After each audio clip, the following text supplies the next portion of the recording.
Okay, so I'm gonna be making a video about everything, or like what I've learned this semester and what has really stuck with me.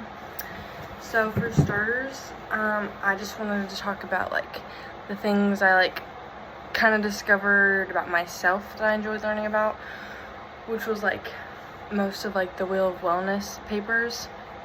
And so basically, the different like dimensions of wellness that we wrote about were emotional, social, spiritual, intellectual, financial, environmental.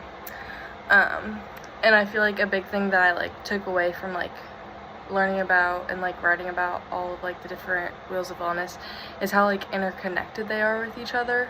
So like if one area of like your wheel of wellness is like kind of messed up or neglected, like it affects all the other areas in the wellness. So like kind of like an example of that would just be like say I'm having like a lot of stress because of like work or school or something like that, and it's like impacting like my emotional well-being.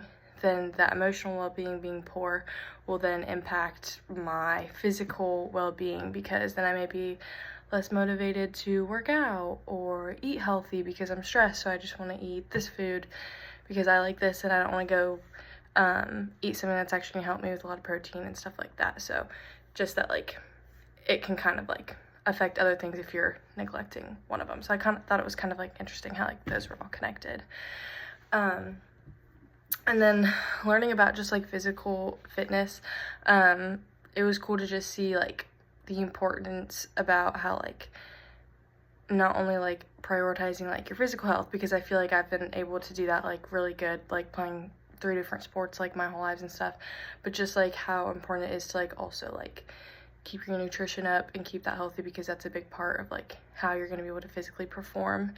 And then just also like I think I've been learning this since I've been at college. It's just like your emotional and mental well-being is like so important to like keep the other aspects of your life like intact almost.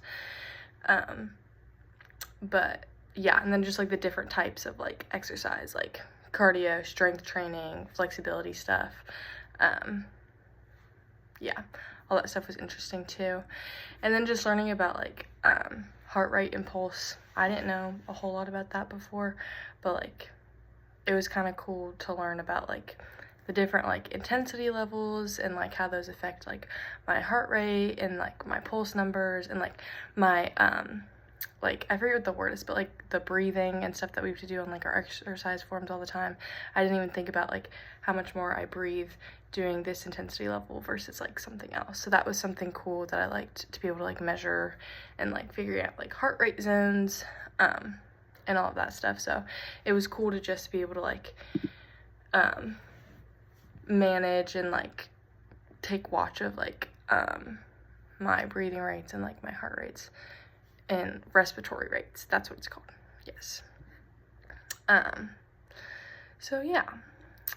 And then also hydration was a big thing. Hydration and sleep patterns. I'm gonna talk about sleep patterns too.